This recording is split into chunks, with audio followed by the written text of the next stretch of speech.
All right, we are here joining you with book club again. Pretty excited. Are you starting the episode? I'm starting the episode, yeah. Mm-hmm. Yeah. I'm so proud. It's been 5 years. It's been 5 years. I usually have no creative banter, but we were discussing that our last episode, which is the next one that'll drop, that we're going to show up to wear cardigans to fully embrace that we're in book club and Yeah. how smart we are and all I'll buy you those some things. glasses that don't have a prescription. Yeah, then I'll look really sophisticated. A lot smarter than I really am. That would be good.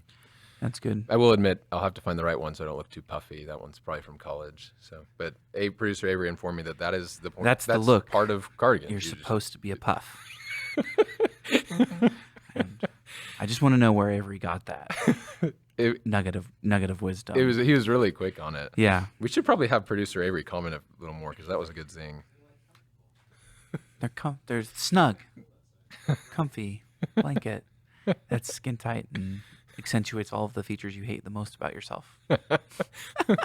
So some people can pull off cardigans better than others. Yeah, it just depends. I guess wearing a cardigan is really just like a understanding of how comfortable you are in yourself. There you go. You know? Yeah, can they? So holy people. Are there cardigan tailers? Like, can they get that? Yeah, can we just shave that a down? A little tighter here, Give a it, little looser. give it an A cut. Is that what that's called? I don't know what it is. But, I think that's a female. feel thing. free to email in any critiques about the cardigans next episode. Yeah, actually, please do, so I never wear one again, because I might like it. You know, Danielle said she liked you in a cardigan. Yeah, so she would like me to wear one, is what she said. Okay, but I have still not.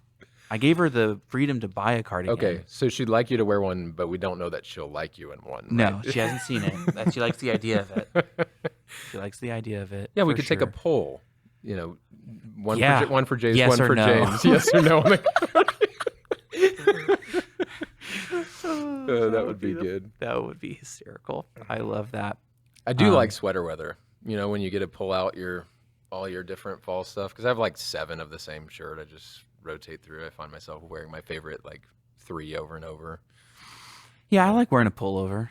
Yeah. Pullovers are big. Like, I'll come to work with, I'll have like my collared shirt underneath, but it's a pullover and I don't take it off, So it adds a lot. It's like wearing a hoodie, but somehow it looks professional.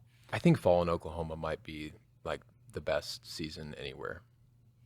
Yeah. It's just like perfect. Like right now, it's perfect weather. Yeah. And we don't have all the spring allergen stuff. I mean, maybe I'm not super allergenic, but fall doesn't seem to mess around. I also love overseeding a yard. Maybe I'm a nerd, but like fall's just such a perfect time to sow things from seed. And it's not too hot yet. I do that all the time. Overseeding. I know what that means. And stuff like that. I was speaking of like just being outside enjoying weather, I was disc golfing yesterday. Nice. This is a continuation of my love. The start of this should be labeled the continuation of Jace's love letter to sparkling water and my dedication to it. Oh, okay. Which brand? So I'm rocking Waterloo right now. I don't consider it peak. I still consider bubbly peak, but bubbly or LaCroix, which one's better? Bubbly. But I feel like if we're wearing cardigans, we gotta drink LaCroix.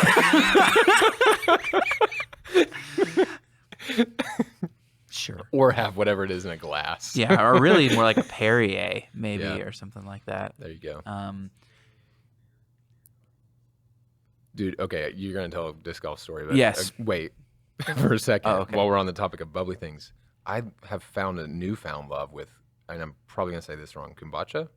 Kombucha. I got so much shade for saying that wrong the other day. But that with, so like half that, half sparkling water. It's really good. Like if you enjoy a good beer and you're trying to cut back on the beers. Kombucha 100% would. I've drank kombucha twice. It's fine.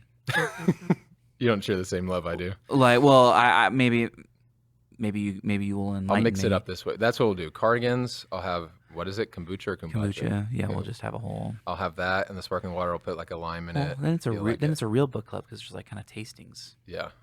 Aligned with it. Better thing would be a whiskey, I guess, or a scotch. Yeah. That would be more fun, but with a fire. But so I was disc golfing, right? I went with Xander to go disc golfing over at DeLisi Park, and I threw in a couple of my Waterloos, which I get. The reason I rock Waterloo now is because they come in 12 packs, which I appreciate, and I can get them through like Amazon Subscribe and Save. So every 2 weeks I get sent 60 cans. It's like a gift to yourself at the door every 2 weeks. Yeah, it's amazing. So I had them in there, and we were walking, and I was holding it. I was holding one, and I hit a root or a little divot or something, and so I hurt my ankle. But the entire fall, and Xander mentioned this immediately, I was very careful. Held your Waterloo upright. Held the water the correct way. Like Do you think your ankle would be better if it weren't? I'm sure it would be. I'm sure it would be, but there was still over half a can in there, and I was like, I'm not losing that. I need it. Glass half full. I like it. And I needed to keep it so. But yeah, so I'd rather take bodily harm than lose my sparkling water. That's awesome. That's so fun. Oh, Grayson's playing fall ball right now. Well, so is Theo. They both are. It's so fun. Back to that perfect weather. You know, in the spring, it's a little hot. You know, at 5 o'clock. In the fall, it's perfect. Perfect. The Squires at Christ King had a pretty good game last night. I was pretty impressed. Nice. The boys were in the zone. They were having fun. I'm trying to teach deliberate practice, you know, without necessarily. My boys know the word, and are you familiar with Deliberate practice? Deliberate practice. Deliberate practice. Yeah. Borrowing from a book called Talent is Overrated. But it, you know, there's the whole like 5,000 hour rule or 10,000 hour rule of like practicing something. But I don't know, in sports, sometimes you can experience shame from not being perfect at something, or you think you can only be approved if you're doing it right. Yeah. I think if we're all honest, like there's some deep wound in that from the fall, from parents, from sports, school, early on, like we experienced, like I'm only worthy of love if I do things great. Mm-hmm. So when I notice that, my boys, like I stop what we're doing. I just ask, like, hey, do you think Dad loves you any less, or do you think Dad loves you more or less when you mess up? And the first time I asked that, they said less. You know, it's an intuitive answer. And so they'd say less. I'd say nope. And they go, more? Nope. It's like, I love you the same always. And is the point to be perfect at the game? Yeah, no. The point's to always be learning. So I'm going to point where the goal is. And like, if you hit one, I'll say perfect, so you know you got it. But if you got it every time, would you get any better? Or is there anywhere to go? Yeah, is there anywhere to learn? No. I was like, so every time you're close, I'll say good, and I'll tell you how close you are. And so the deliberate practice is basically you're on the edge of your comfort zone. If you're watching someone do it, it looks bad. Like it actually looks like failure. And there's a known feedback loop, and usually someone coaching you. Mm-hmm. You're in the state of deliberate practice there. Because basically you're aiming for a particular goal, you're missing it very frequently, and you're getting quick corrections on how to get back to it. And so they've all kind of embraced that. And I got to Theo's game late because it was right after Grayson's. And I went and talked to him. I was like, hey, Emily told me he was like really mad that he wasn't hitting well. I was like, hey, do you need to hit it perfect every time? No. Do I care if you hit it perfect every time? No. What do I want you to do? Just try hard? Yeah. Just notice what you missed and try a little better the next time. Okay, have fun. You know? Yeah. And some other dad like saw that conversation, kind of smiled like, okay, that's it. That's cool. Yeah. I love that. It was really fun. Yeah, I have one more funny anecdote before we move into book club. So this is during your period where we had Alex on, kind of subbing in for you with the podcast. We would give somewhat updates on fantasy football, which the season started last night. But Alex isn't here. He isn't a part of the Pastoral Center League anymore. So we had to figure out, well, what could we do? Mm-hmm. And what we decided to do was to do a draft with 10 computers and then us two, and play the league that way and make each other like adjust the schedule so that we play each other every single week throughout the season. So we do one draft, and my team was better, and I want to phone in Alex. And I know that would be really funny if we could bring him on and have him help tell this story. But I'm gonna send him this episode because it's gonna crack him up. But so we draft.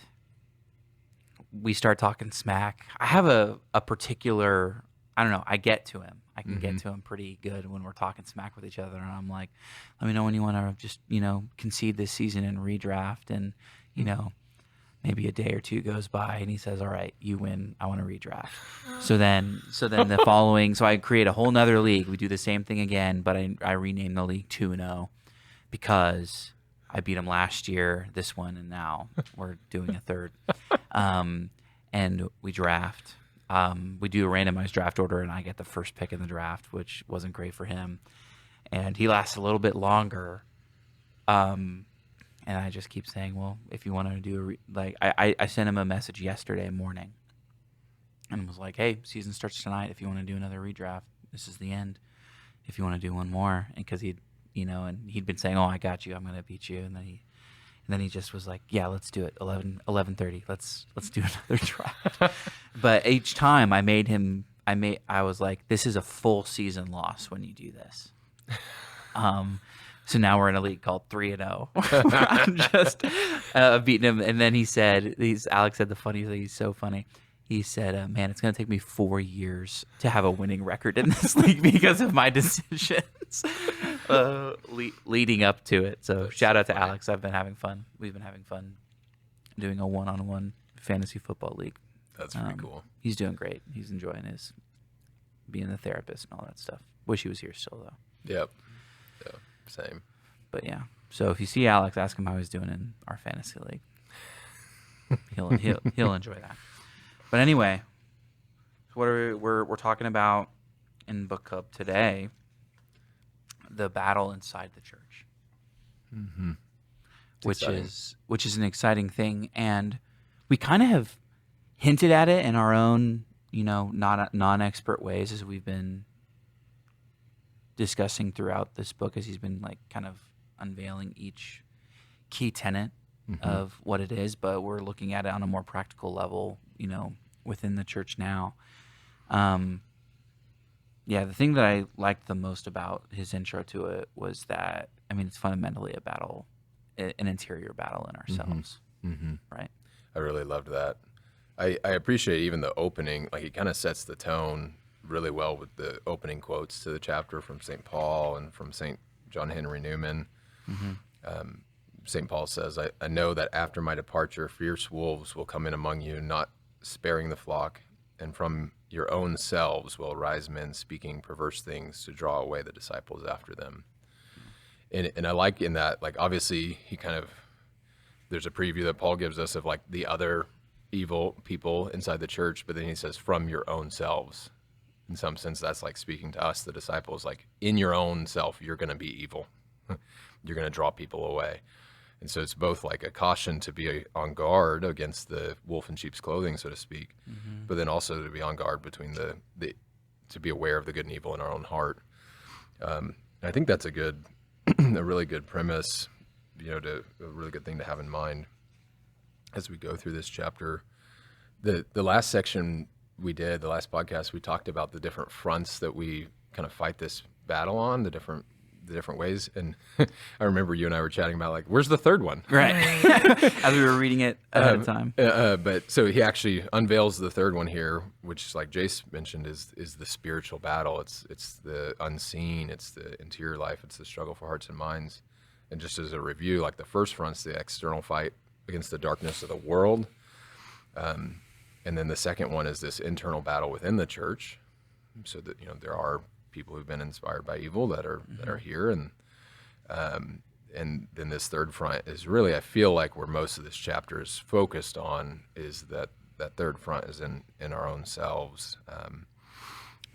So very excited to dig into it. Another one of these points that was in the intro thing, that it was talking about how to respond to bad leaders within the church, whether they've been infected with this particular progressive gospel, or maybe have never had that full response and encounter with the Lord and the gospel, and it details the different things that can happen for that person, and how they can come to power in the church and things like that. But I just really didn't even ever think of it in this way. that we're called to honor them regardless because they are our leaders. And Jesus like spoke to that specifically in Matthew. I mean, he says, practice and observe whatever they tell you,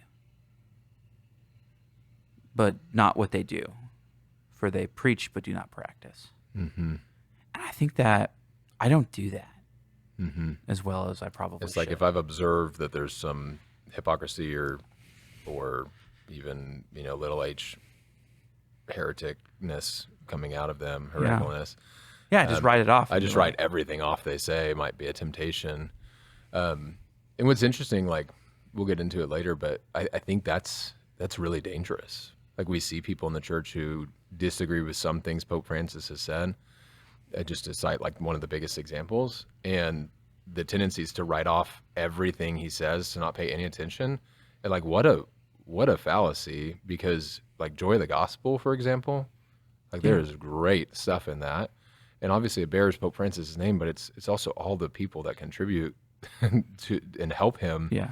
And there's so much truth and goodness there. To write it off would be such a mistake. And there's obviously other examples, but I wanted to cite the elephant in the room that people have done that with our own pontiff, and which is wild. Yeah. And it's tempting. Like, there's any leaders just is a human being, and is gonna the other thing where that's dangerous, in my opinion, and why Jesus has a lot of wisdom for us there, is then I'm leaving it to my own discretion if I just write off a leader. Yeah. Right? Yeah. And so I'm leaving it to my own interpretation, my own discretion, but it's like God willed this person to get here. Yeah. and for me to subjectively pick and choose things can be dangerous. Yeah. But I think we can still have prudence, right? Like, if we notice that this particular thing seems heretical and doesn't conform to Scripture, okay, great. But as a human, we have a brain. Yeah, as a human who's fallen into progressive thinking, like, if I just don't like what I heard, I'm now in the habit of writing it off. And lots of things that are true and good and that I should be obedient to, I don't like it. Yeah. So the honor thing was the thing that stuck out the most to me. lot. Like, I've fallen into the idea of, like, this wasn't. I feel like I've done a decent job, just continuing to respect Pope Francis, even if there's something that, or decisions that his offices have made or that I've had an issue with. But like, there are cardinals in the United States that I have had zero respect for, and have like really actively like called out as like, I've probably said evil before. And I don't like looking at this, like the respect that I had. Yeah. That I should have for that, regardless, should have been there. And I'm saying this to call myself out, not necessarily you, but you can agree if you want to. Later in the chapter, they talk about Jesus saying, like, the extent we love is based on the extent we're forgiven. And I think the illustration of just totally writing someone off, not honoring them, is an illustration of pride, but it's also an illustration of that perhaps in that moment, in that season, or whatever, like in my own heart, I'm not being reminded of how much of a sinner that I am, how much God has forgiven me, what debt I really owe, and what debt has been purchased and eradicated, and how I've been adopted, and how amazing that is. If I come from that place and realize, like, oh, Jesus is doing the same for him. He's broken. He's a sinner. Yeah. He's fallen. There's good and evil crossing through his heart too. So instead, it's like one of honor and respect, but also one of hope. Like, the Lord is actively trying to heal and forgive every child of his. And so we just have to remember that. So after that intro, it kind of transitions into this embrace of a different gospel. And I think for me, I kind of saw like this versus that sort of happening in the chapter with regard to us Christians embracing which gospel we're embracing. And so, those of us who've heard the good news, responded with our whole self, made Jesus our Lord, and had him at the center of their life, like, we're not really on the lookout for a different gospel. necessarily, but there's a whole bunch of us, and like me included at a certain point in my life, that, okay, yeah, like I said I was Christian, I said I was Catholic, those things were important to me, but I really was not conformed to Christ. Like I had not responded to that gospel, so I was just ripe for the picking, and it was alluring to buy the progressive gospel that I can save myself, that being more talented or more having these techniques or relying on strengths and human ingenuity could save me and fix everything.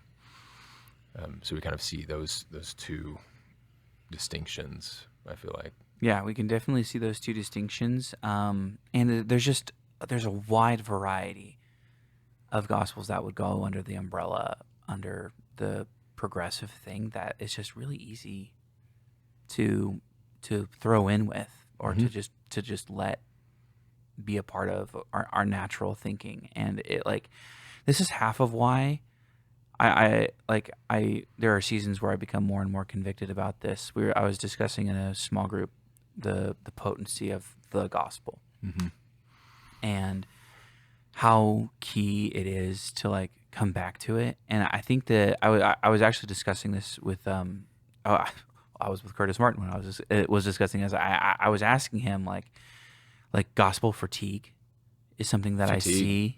Interesting. In like I've heard that before. Yeah, like I've heard it before. Can we not do the intro? I know Jesus died on the cross for us and we were made good and all of those things, and not allowing them to penetrate our heart again. And I was communicating it. So I asked him, I was like, that has to be something that's happening in an organization as big as Focus or something like that. What do you see in that area? And there wasn't anything particularly special about what he said, but what he did say was that there was just that's just all the more reason to like keep hammering it and letting it, and letting it continue to be in there, and like having it be the focal point, and like standing firm against that thought process and that idea, and calling that out when we see it. That it's not an intro. It's not a piece of knowledge. It's the very core and the basis and the thing that like holds us close. And this is the embrace of a different gospel is like a prime example of, it's not hard to change the gospel just a little bit, or to believe a little bit less in that Jesus repaired the relationship, and that there's really nothing that we could do about it. Or the reality of like when sin broke the relationship, like it was over for us, like dead men walking. And what the Lord did, and how grandiose and how amazing and how in awe of that we really should be. So yeah, I think the embrace of a different gospel is a scary thing, because when we water down the gospel, conversion is watered down. Yep. Yeah, it was interesting. The book talked about like it shouldn't be surprising to us as Christians that we have a lot of progressive gospel believers dressed up in Christian clothing, or a lot of progressive gospels and statements that sound a bit Christian, right? And almost if you kind of contemplate it logically, like if Satan's the great deceiver and the confuser and the divider, it would make sense that he'd try and create an infinite reality of half-truths and pseudo-gospels and alluring promises when there's really only one, right? I did like the conviction. He said, that shouldn't really worry us Christians. Like we shouldn't be concerned that this is dressed up in Christian clothing, that many fall in the category of pseudo-faith, but we should actually be hopeful. And that if we do take on the need that we really have to be more converted ourselves, develop apostolic strategies to proclaim the gospel in our homes, our schools, our parishes, then it can be heard and it can be dynamically potent. You mentioned Curtis, so I want to share an analogy. He shared an analogy of what someone's like when they assent to who Jesus is, perhaps Catholic, baptized, gone through all the things, what it's like before they've met Christ and received the gospel, and what it's like after. It was like, just imagine my wife and I are driving up to see our newly finished, beautiful home. And I'm coming to show her. We're very excited. And we pull in. It's really dark. It's in the evening. We can't see anything. We get in there, and we can't even see this beautiful home. We go in. We go to the breaker box, flip it on. All the lights come on. And there's a beautiful interior. It's illuminated. We see everything. We see the special nooks and crannies, the gifts, the details.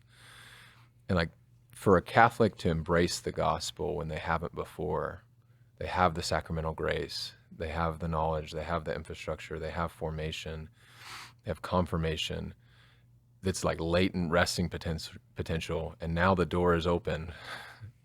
Seek, knocking, you'll find, right? Or knocking, the door will be open, seeking, you'll find.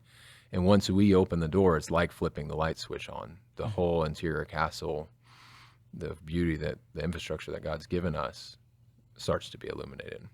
Yeah. And so I think we shouldn't be discouraged that there's kind of dry wood everywhere. We should be hopeful that, we know the fire for that wood. As we transition, kind of the next several topics are all maybe where a more subtle infection occurs. So here we're talking about like denial or acceptance of the reality of the gospel. Oh, the beautiful, like just really clear thing. Yeah, super clear, right? And the rest of these are more granular and kind of illuminating the different ways that good and evil penetrate our heart, but then also the different way our vision is blurred and clouded and infected by this and not fully whole. So the key thing on this front is, and this was a really fun section to read, was just the temptation to pride. Yeah. Right? And what pride looks like. And we've discussed this before, that pride in 2024 is different than the traditional understanding of pride. We think of nose up, I'm better. Yeah. Huge ego. Yeah. See you later. Yeah. We think of the Titans in those anti-hero shows, that we've enjoyed watching, like Breaking Bad or, Mad Men, whatever you want to say. We think of something like that. Mm-hmm. But it discusses like the two fronts of pride that I think kind of just really illuminates it for us. In 2024, I think we all have an understanding that like we have a hard time thinking of ourselves as good people sometimes. Mm-hmm. Like we're very hard on ourselves, probably harder than any generation has ever been on themselves. Lots of toxic shame, a big lack of confidence, honestly.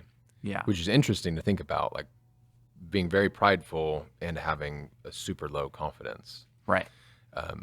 But it makes sense. And so we gravitate towards that externally, and it would seem to like if we have such a low ego or something like that, a lower sense of self, then it would seem to point like, well, that's not pride, but that's like an excess of humility. But the reality is that we suffer from this. The book uses a visionary schizophrenia, where at one point we're among history's most fragile and unconfident humans, but in our approach to things divine, we are one of the most arrogant and closed off that the world has ever known. And so there's that piece, but we've like almost cordoned off the spiritual realm for ourselves.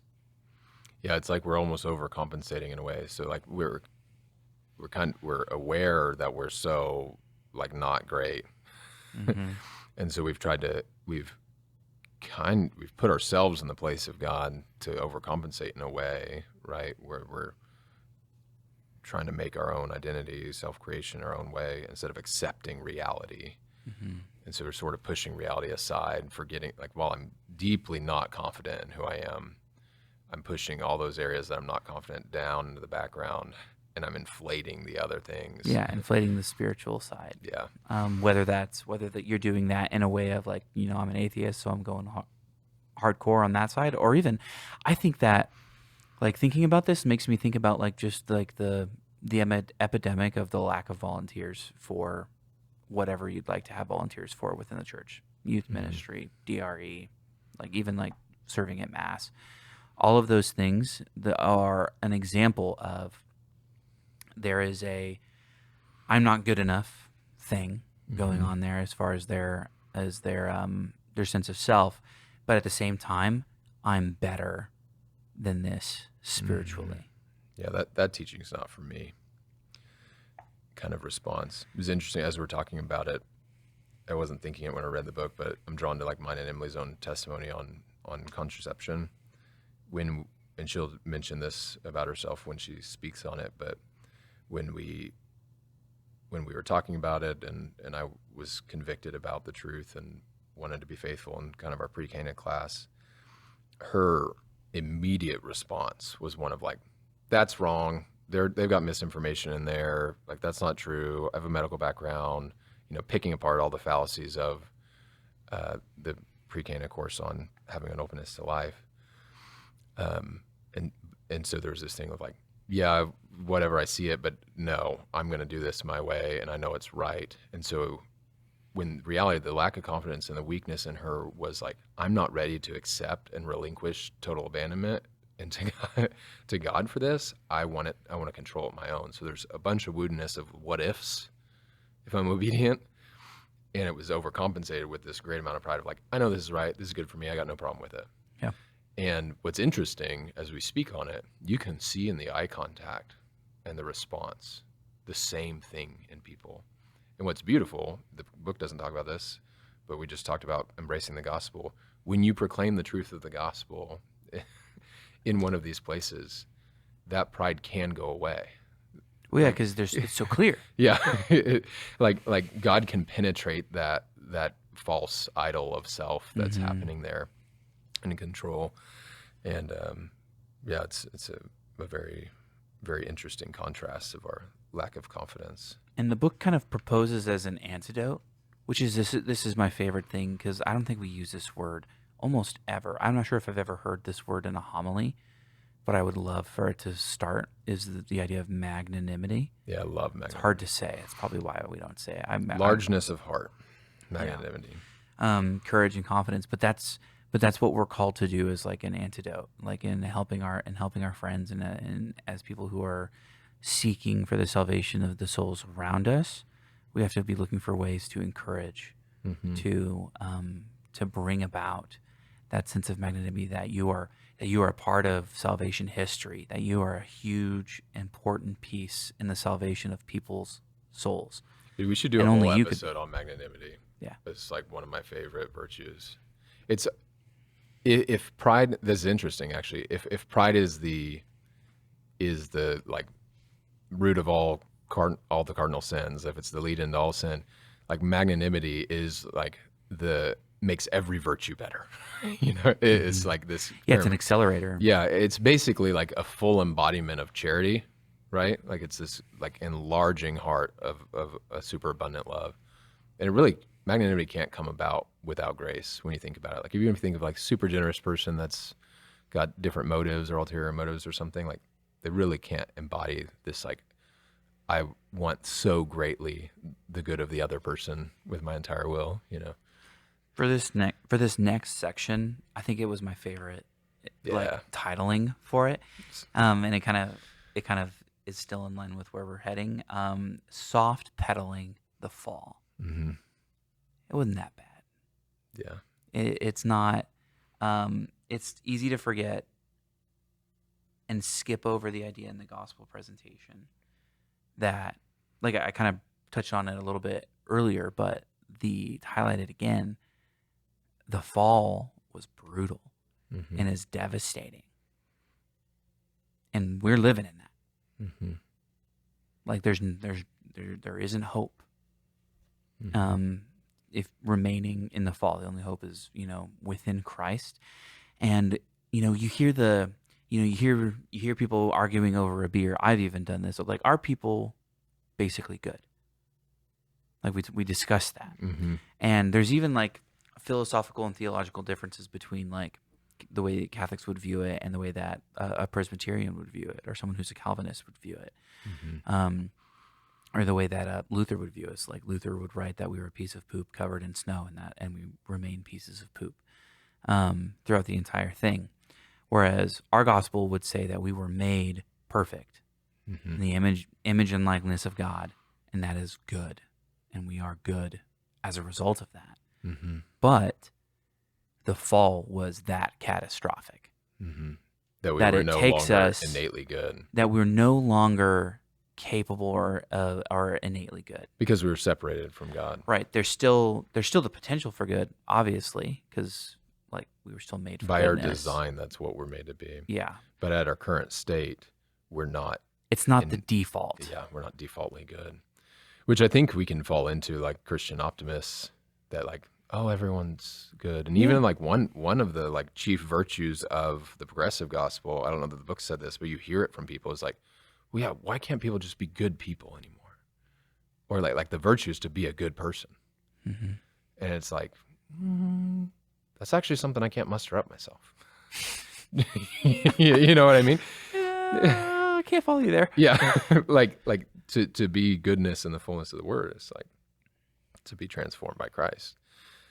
Is interesting. I like their like secondary statement after the title was like, or more precisely, a denial of our own personal implication in the guilt of a fallen world. So like, yeah, denying the fall, but also denying that I'm fallen.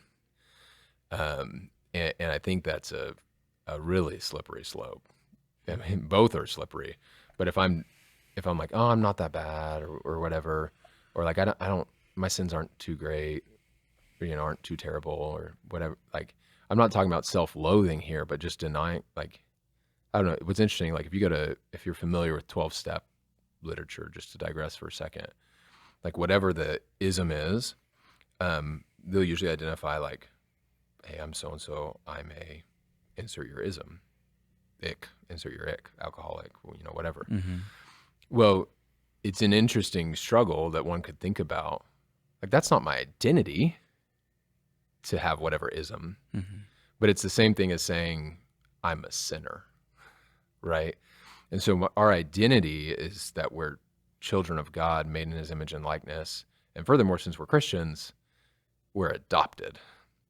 But that doesn't negate the reality that we are also sinners, because we have to be sinners to be adopted. We have to be sinners to be saved. Yeah, the fall has to happen. Like it's what earns for us salvation.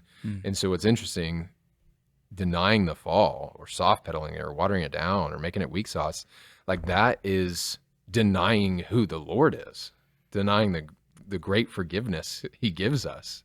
It's turning him into like a nice guy Jesus that taught some cool things, instead of someone that radically came into this world humbly as a human and fully divine, and took on everything that it meant to be a broken human in his humanity, and like fought with the devil, right? Like he's a warrior, not just a lamb. Right, he is the sacrificial lamb, but he is one who fought for us. Yeah.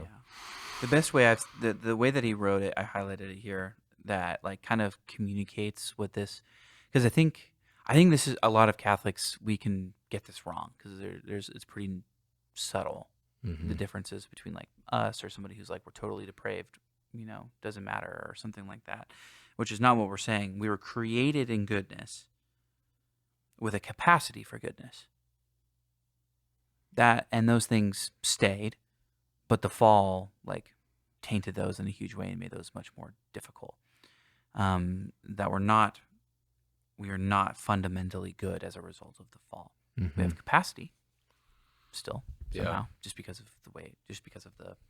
what was left over from the fall that God had created in us in his image. And that's just I think it's a really key point. As an understanding, because I think that when we believe people are just kind of good, the impetus for, or the excitement for sharing the gospel with somebody is like, oh, he's a great guy. He's fine. That it's okay. It's very unloving to make that assumption. Right. When you boil it down, right? Like, how much do I not love someone to not proclaim the gospel to them? You know, like, because I think I'm actually a decent person, right? Like, but I'm very aware of all my brokenness and very aware of what God has purchased for me and what he's done and how he's healed me and how he pursues me. Well, welcome to everyone else's reality. And if they haven't heard and if they don't know, then it's way worse. Yeah. Yeah. And so there's just a conviction that can be derived from this just real understanding that we are fallen and everyone around us is, and that it's a big deal. Yeah, and if we don't believe that, we're just like ignoring things Jesus says. Like Jesus said, you know, he wouldn't, or it was said in the scriptures that he wouldn't entrust himself to humans because he knew what was in man. He also tells his disciples, if you who are evil, like to the people he loves, the people he's donated his, like most of his time to, if you who are evil know how to give good things to your children, and you know, how much more does God give to you? But he's like, Jesus isn't pulling any punches. Like, we're evil. We have evil in us. He's very clear about that. I also love the book. It was kind of similar to what I ask my kids about, but yeah, I was about to mention that. God doesn't love us because we're good. Like, I love that the book mentioned that. He doesn't love us because we're good, but in order to restore us to his goodness that he made us for. And he first loved us at the beginning of time, right? So that we could love him. But the active state of his love is to restore us to that same wholeness. Spot. Yeah. God does not love us because we are good. Man. There's a lot there.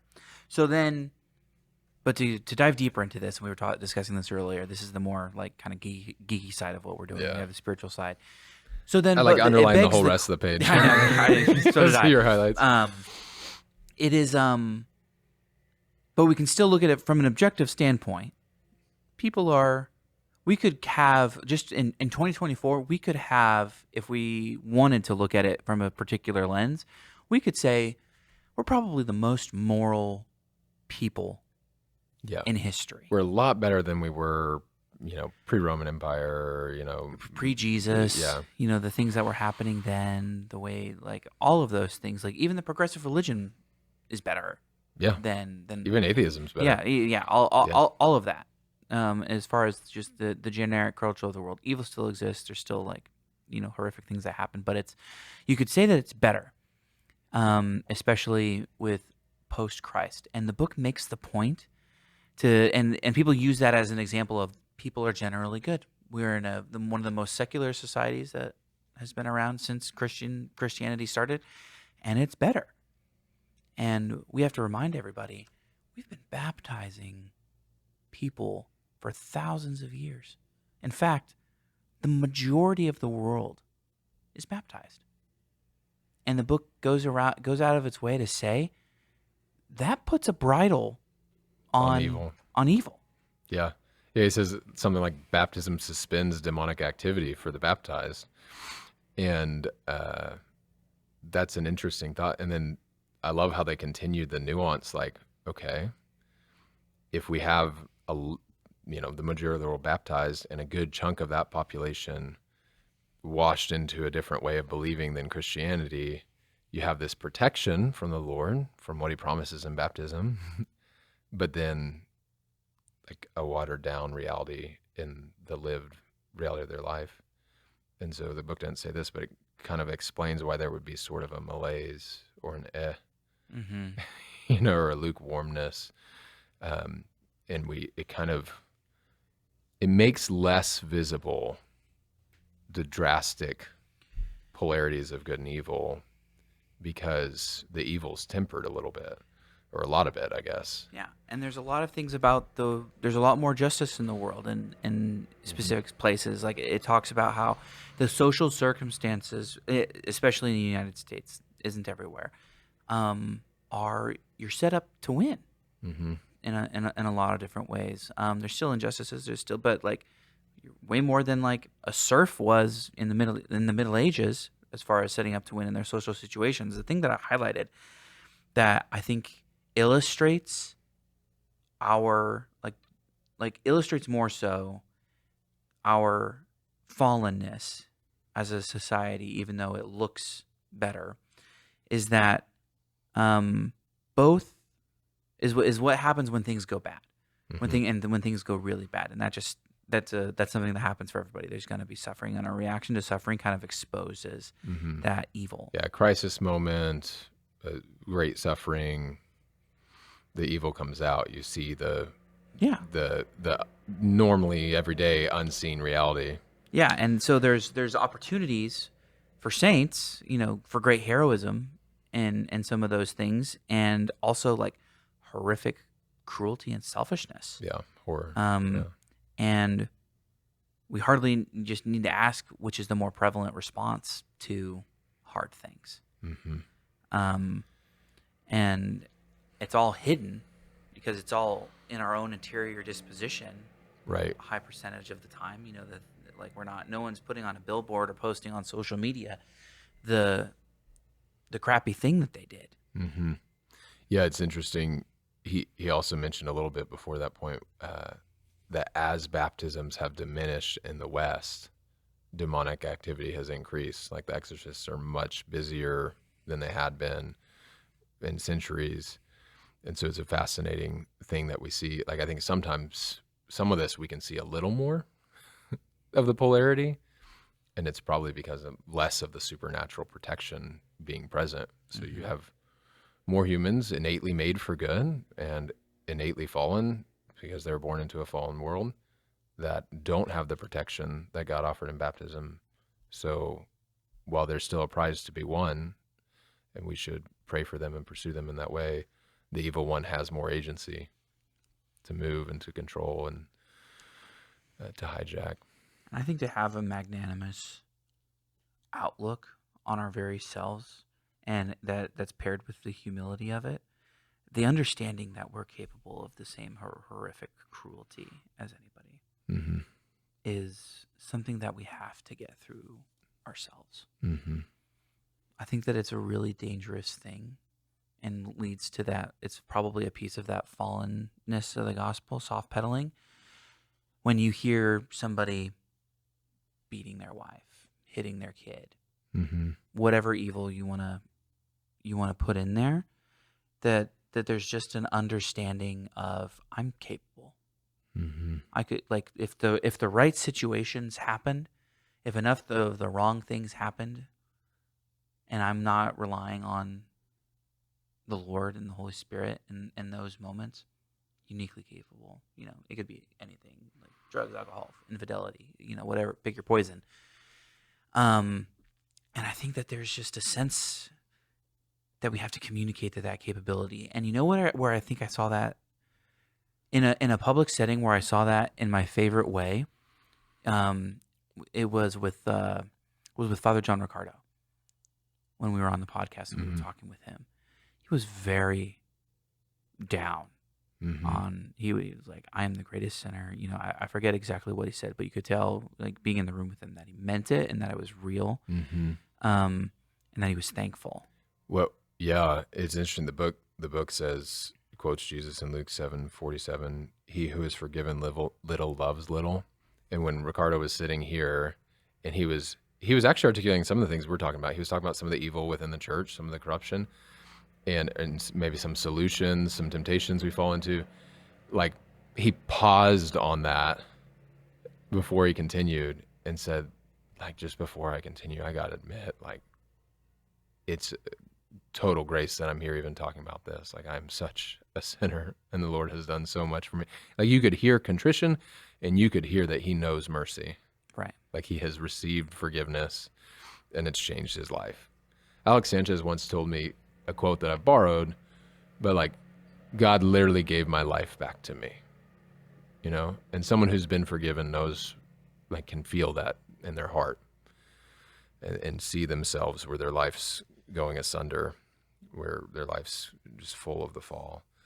And being able to live from a forgiven place changes a lot. In short, you're a sinner. Stop acting like you're not. Moving Good on. summary. Forgetfulness of the cosmic order. It's similar, but different. Mm-hmm. For the last one. The last one was like trying to tell ourselves that we're not that bad. This one is trying to tell ourselves that we're on the same order as the all-powerful living God. Yeah. I saw this, I mean, so the premise in some sense is like, even pre-Christian, like the ancient Greeks would have viewed that like they were subordinate to the cosmos and they were part of this dance, and they were receiving things, so that they didn't have the revelation necessarily, but they were receiving much more than they were achieving or acting upon.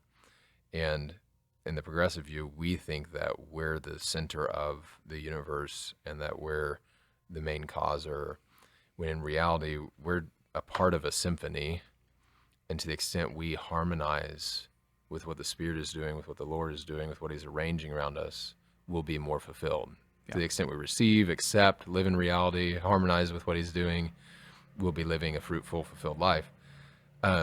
It's really interesting. I underlined this, and it made me think of a podcast I listened to recently. He said, our way of handling food, sex, and the natural world are meant to reflect and express God's cosmic meaning.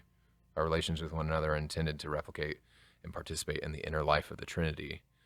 So really, like, all the order of the cosmos and of life is to get me to live like God lives with Himself.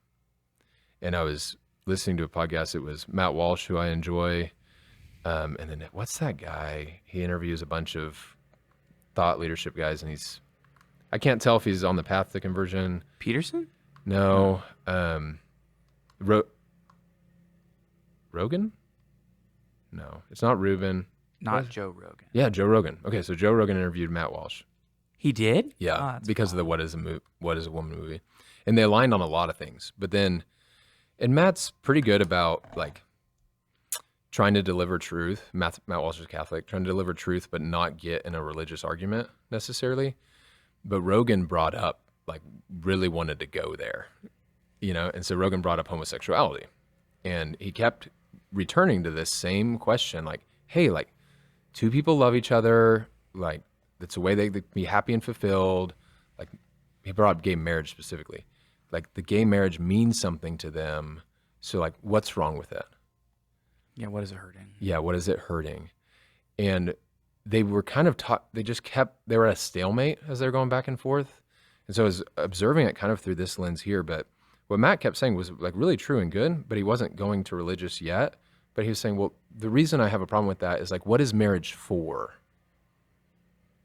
Like, the fundamental difference is those two men are men, and thus they can't give life. They can't sustain a family. He's like, oh, but they could adopt. He's like, yeah, but by their nature, they can't do that. They can't do that. Like, they're not ordered to be one with each other in the marital act and have a child. Like, they're just not ordered that way. So it doesn't make any sense. So he's giving like a really technical definition, but I in reading this, I was like, oh man, I kind of wish Matt could have gone like a step higher. Yeah, because he was speaking to this, like in that technical definition, like, okay, I was thinking about that, like, sure, to strongman this, could a homosexual couple in a gay marriage reflect some reality of the Trinity? Okay, you could probably strongman that and argue. Yeah, like, you could get unity. Yeah, they can have unity. They could have willingly go to the other, right? But what does the Trinity do? It gives life, right? It bears life. Like the Holy Spirit is literally springs from the relationship with the Father and the Son. And so through that view of the reality, if we're to be in the likeness of God, that doesn't fit gay marriage doesn't fit the cosmic dance. And so what Matt was doing, it was good and it was true, and he was avoiding an argument, but they went there and still had a stalemate. But thinking about it this way, I think we have to be bold. To your point on magnanimity, we need to be bold to invite people to be like, hey, I'm not saying this because I'm this rigid Catholic this is the way that I can get to heaven or whatever. Yeah, and thinks that's part of it. The rules and that they were given. It's yeah. Like, this is like, if you think deeply. Yeah, like I believe there is a all-loving being that wants the best for me. In everything about life, he's aligned in a way to make me more like himself and bring me into himself. And it's for that reason that I don't want someone who has same-sex attraction to get married to someone of the same sex, because they're being deprived of the reality to live into who God is. They're buying a lie. and I want them to be with me in eternity. I love them that much. I might not be able to be their friend here, but I want them to know the truth. Like that proclamation is different. It doesn't look like you're a rigid bigot. No. They could be like, well, I just totally disagree. You're an idiot. Great. Sure. But like if you proclaim the gospel has power. That is the Lord's resurrection that has dominion over everything, power over everything, But anyway, to me, what I was watching in that conversation, and I'd invite you guys to go look it up, was I could see so clearly Rogan's like caught up in the progressive worldview. Like he was just so seeing it through the lens of like, make your own happiness, like be fulfilled. And so it was just very hard for him to hear what Matt was saying. Yeah. And in some sense, Matt probably doesn't look through the progressive lens very often. So it's probably hard for him to see the block that Rogan had, and to speak his language. Yeah. No, it's such a cool different angle to the objection of I don't want to do rules and different things, but like there are much less rules and much more like this is how the Lord has revealed what being That's what I was gonna more say. like him. The rules are just a translation of how to live into the order. How to live into that and to like be love, to learn to be love itself. Yeah, which is super awesome. This is such a great chapter. I kind of want to land the plane here and get a part 2. Yeah, I think that's wise. So I think that I'm excited to continue going on. So yeah, this has been Red Dirt Catholics. I'm Jace. And I'm James. We'll see you next time.